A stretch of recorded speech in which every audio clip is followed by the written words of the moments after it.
Tom Aspinall has reached his breaking point with the UFC, and in newly surfaced footage, he's finally speaking his mind without holding back. I can tell you some stuff about the money situation, but I'm not sure I can say it on camera, so I will tell you that after. I think I'm a bad matchup for him, to be honest, and I think he knows it.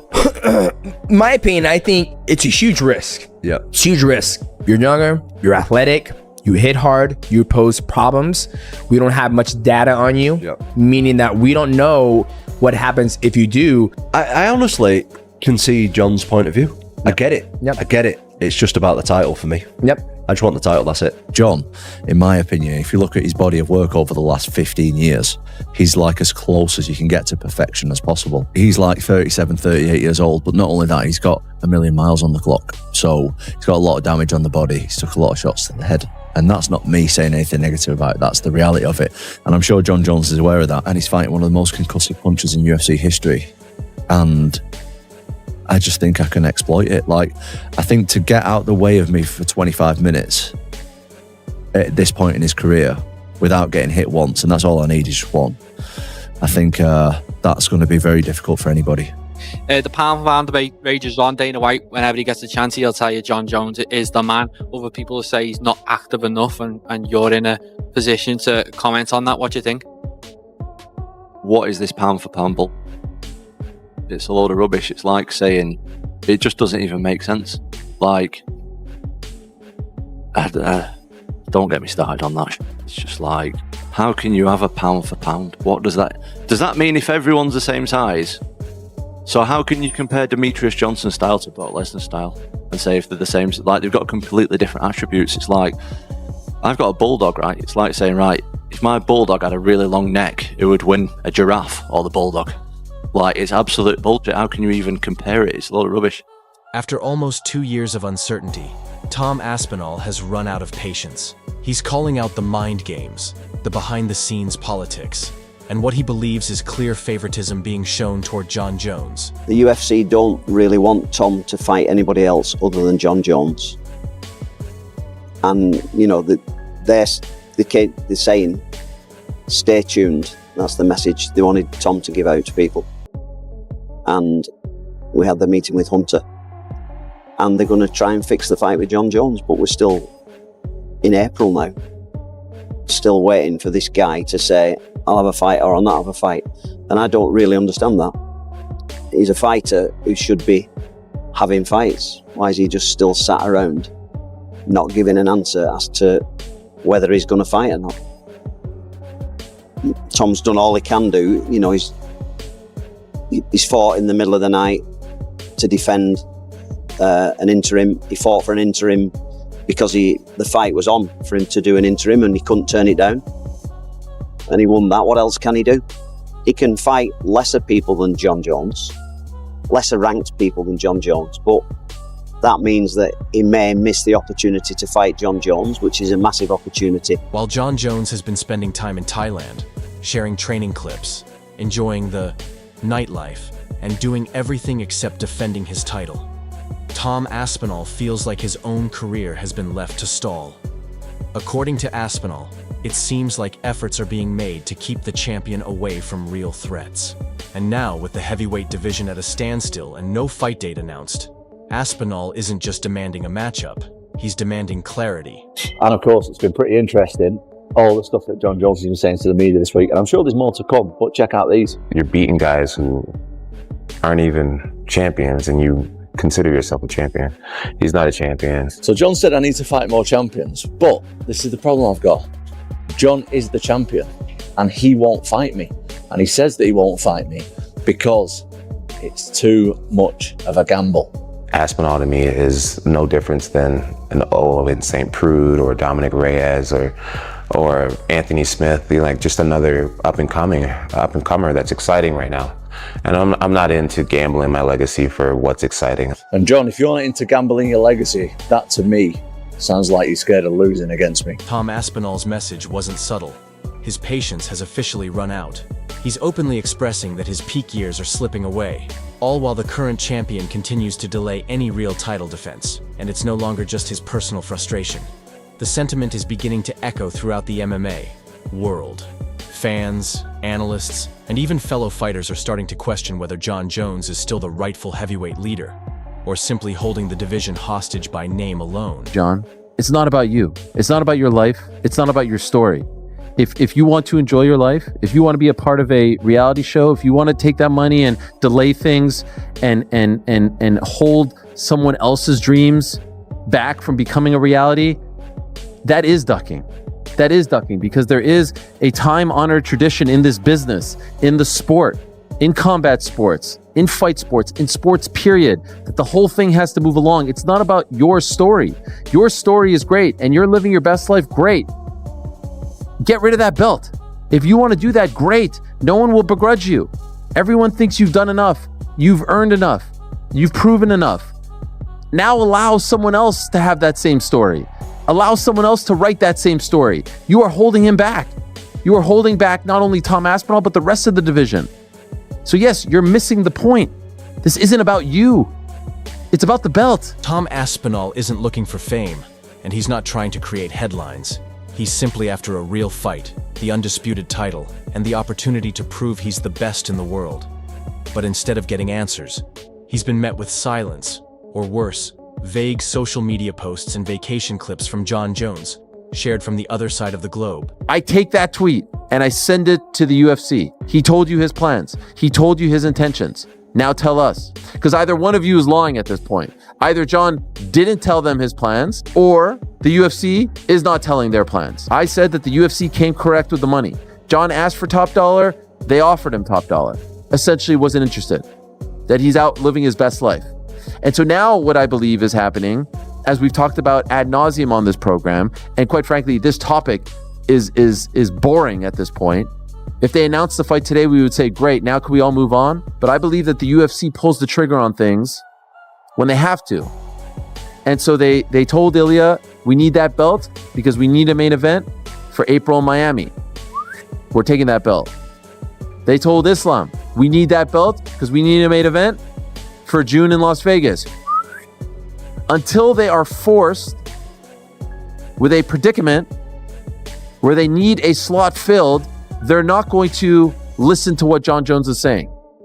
An idea. He was the one who delayed till Francis was out the fucking door. He could have fought Francis a long time ago. If he'd just taken the chance of going up the heavyweight earlier, we could have had him versus a prime Cain Velasquez. Cain Velasquez was 240. Jon Jones is 260, 265. And you're telling me Cain Velasquez was too big for him? What a load of shit. Stipe Miocic could have fought him in his prime, another one who was no bigger than Jon Jones. So when he's giving it the big and being like, oh, well, people always think someone's going to come and dethrone me. And yeah, I get the narrative. That was the way at light heavyweight. There was always that next guy coming up. But you ain't never fought an animal like Tom Aspinall, who is as quick on his feet, who has the speed that he does at 260 pounds, who has the heavy hands that he does. You have never been in there with a beast like that. It's just not happened. I'm not saying that means Aspinall wins, but for people to do the Tyson Fury thing of going, oh, well, he's always won, so therefore he always will win. According to Combat Sports insider Ariel Helwani, this situation isn't just about injuries or scheduling conflicts. He believes Jon Jones is deliberately steering clear of the most dangerous challenger in the division, doing everything he can to avoid a clash with the interim champion and keep that belt at a distance. I see quite a few people in here calling me a duck. I'm a duck. Call me a duck. Call me a chicken. Call me a goat. Call me a dog. I'm not in high school anymore, guys. A grown man out here chasing his dreams. It's funny that we really live in a world where being called a duck should affect me. So come on. If I'm being completely honest, I feel like Tom's been such an asshole that I don't want to do business with him. You know, it's just like his fans have been so annoying. And obviously you don't get this far in a career being affected by fans or whatnot, but he's just an asshole, you know, with his, you know, he's 30, so he's from this influencer generation where you hop online and the t-shirt sales and all that. I'm past that type of stuff. I'm like, bro, if you had a little bit more respect, then maybe we could have worked something out, you know, but I just don't even want to do business with him. You know, at the end of the day, this is a business. And fighting me gives him an opportunity to change his life forever. And I don't even want to give him the opportunity. Like he just played his cards wrong with me personally. And you know, I'm 3 years from being a 40-year-old grown man. You know what I'm saying? It's just like the press conference, going through the whole shebang with him. I'd rather not do. Ferreira on the other side, respectful, cool, barely says much. It's like I'll do business with you. I would risk it all with a human being like you. You actually have the accolades to back up your shit. This other guy is just a big mouth who's hot today. There's been so many guys who's hot today who are just gone. You know, Sergey was in the same position not too long ago. Now he's starting to fall off already. I've just been around this sport too long to give a big mouth who's hot today the opportunity. You are ducking. You're ducking the opportunity. You're taking that opportunity away from someone else. You are robbing someone else of the same opportunity and the same dream that you have already realized and lived. That is selfish. That's not how the game works. And so it's on the UFC to make the call. Make the call. And you know what? They may have already made the call. And it may be happening at MSG, and we're all being, you know, we're all being taken for a ride here. But honestly, if that is the case, come out and say it. And please tell Tom Aspinall, for the love of God, because by the time that fight happens, if it does happen on that day, it's going to be a year. We're approaching a year since his last fight, and that fight lasted 60 seconds. It is a travesty. It is a crime what is happening to Tom Aspinall in the prime of his life, in the prime of his career. Give up the belt or fight. That's it. Defend or vacate. That's it. It's great. We're all happy for you. I love the fact that you turned your life around. Truly. Trust me, I was there. We did the walk and talk in Albuquerque. I covered it all. It actually warms my heart. But you got to keep the train rolling along. Even big names like Joe Rogan, Michael Bisping, and Chael Sonnen have weighed in, saying if Jon Jones truly wants to prove he's still the toughest fighter on the planet, there's only one matchup that counts, and that's against Tom Aspinall. Yet, despite all the buzz, rumors about Madison Square Garden, talks of a November showdown, there's still no official confirmation, no press conference, no set date. Just tweets, interviews, and more games being played behind the scenes. Who's next big heavyweight star? Tom Aspinall, the guy who just won the interim title. He's phenomenal, and he is again the next the next advancement of the evolution of the sport. How so? Well, because he can do everything. That guy's got elite jiu-jitsu. He's got elite takedowns. His striking is outstanding. Like, I've seen a lot of heavyweight, even Francis, who's like the greatest, scariest power striker I've ever seen in the heavyweight division. No one's scarier than Francis. Francis does not move like Tom Aspinall. Tom Aspinall is significantly faster than every other heavyweight. That's a real problem because he's a heavyweight and he's a big guy, a really big guy, but he moves so fast. And so his speed has always been like extraordinary compared to other heavyweights. Like, he just moves in. It's all like fast, explosive movements. So he's got natural speed, but then he's also got a lot of training to execute quickly. So when he moves in, he closes the gap. You can see like he's fast for a big guy. Right. I want to see it so bad. John was shitting all over Aspinall, saying was. that I he think was that's lucky. a bad way to go. He was lucky that he blew his knee out with Curtis Blades because Curtis was teeing off Doing on well. him. Unless John avoided him, unless John used his wrestling to avoid exchanges, you know what that's all about.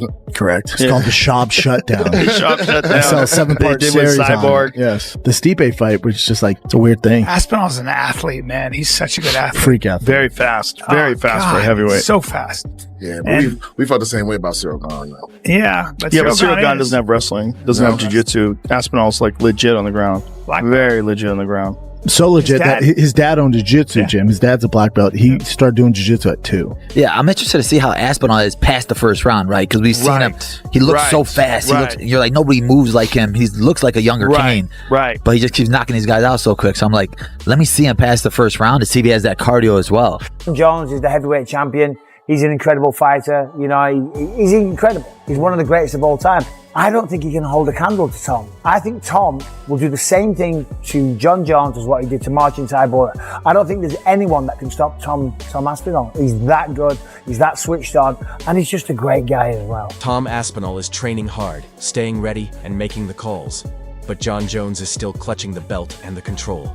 The question is, How long can he keep holding on to both before fans and fighters stop recognizing him as champion and start calling him what Ariel already did, a ducker? This is the only sport in the world you can have somebody hold your career back. Yep. I've been almost a year inactive with no prospects of anything. Just be ready, and we'll just let you know. Yeah. And that's kind of difficult, like mentally, to. Oh yeah. This is the fight against Jon Jones. Like, not the fight is another thing. Yeah. This is the tricky bit where I really have to stay switched on, stay motivated, and I'm trying my best. I'm trying. It's tough, as you said a minute ago. No one really knows what's going on behind the scenes apart from me. Exactly. You're in the office cooking. I train all the time anyway. Just because I've not got a fight doesn't mean I don't train. Like, I honestly can see Jon's point of view. I get it. I get it. It's just about the title for me. I just want the title. That's it. Does nothing else really matter. So you're like, let me do my thing. Let me fight. I just want to fight. And I think that's the respectable way to go about it. It's like, you don't care if it's Jon, and it's no disrespect to Jon. It's no disrespect to anybody out there. You're just trying to fight. I just want to fight. Is Jon Jones scared to fight you? Yes, absolutely. I mean, the thing with Jon is conning the public, man. Whoa. And Logan Paul, it's his favorite fighter. Yeah. Oh, is it really? Well, listen. I mean, he's definitely top 3. He's definitely top 3. Absolutely. I'm not disputing that he's an amazing fighter. I think the fact that he didn't want to fight Ngannou for 3 years, and now he's not wanting to fight me for over a year. And he just, the way he manipulates the media and the public is super smart. I'm not taking anything away from him. But do I think he's scared to take the tough fights at this stage in his career? Absolutely. Can you understand that? Absolutely. Yeah, I can. You can empathize with that? I respect it. But if you're going to ask me the straight up question, is Jon Jones afraid to fight me? The honest answer would be yes. If the UFC keeps letting this avoidance continue, it won't be long before the entire lightweight division starts questioning what being a true champion really means. They'll have to ask whether a title shaped more by politics than by performance deserves to be defended at all. What do you think you have where you're better than him? Well, Jon, let me first start by saying Jon is absolutely elite, and I completely agree with the notion that he's one of the best fighters ever. Is he the greatest? Potentially, but the way that I look at it is he has failed a couple of drug tests. To me, that rules you out of being the best of all time. Really? For me personally, yeah, I think. Does it make him a cheat? Yeah, of course it does. Yeah. If you're on steroids or whatever, I don't think he was on steroids, but he was on PEDs, performance enhancing drugs. If you're on PEDs and your opponent isn't, that's absolutely cheating in my book, unless you're both allowed to do it. You've never taken anything like absolutely that? Not. Eat on uncensored. I don't know. That's his prerogative. No, I'm not bothered. Jon Jones seems to get his feelings hurt a lot. I think he's a little snowflake. I don't think he's a snowflake, no. But is he ducking you? No, he's trying to get more money. I don't think he is ducking me. He's trying to get more money. And I mean, as far as Curtis Blades go, there was also a lot of people thinking it could have gone over a round and a half. And I mean, you don't like second rounds. Like, what do you have against second rounds, Tom Aspinall? Absolutely nothing. His coach said in the build-up, we're going to drag him into deep water. We're going to drag him to later rounds. So I was preparing myself for the later rounds. You know what I mean? That was me. I was going slow in there, man. That wasn't me trying to knock him out at all. I never looked for the finish. I was like they're saying they're going to drag me into deep water.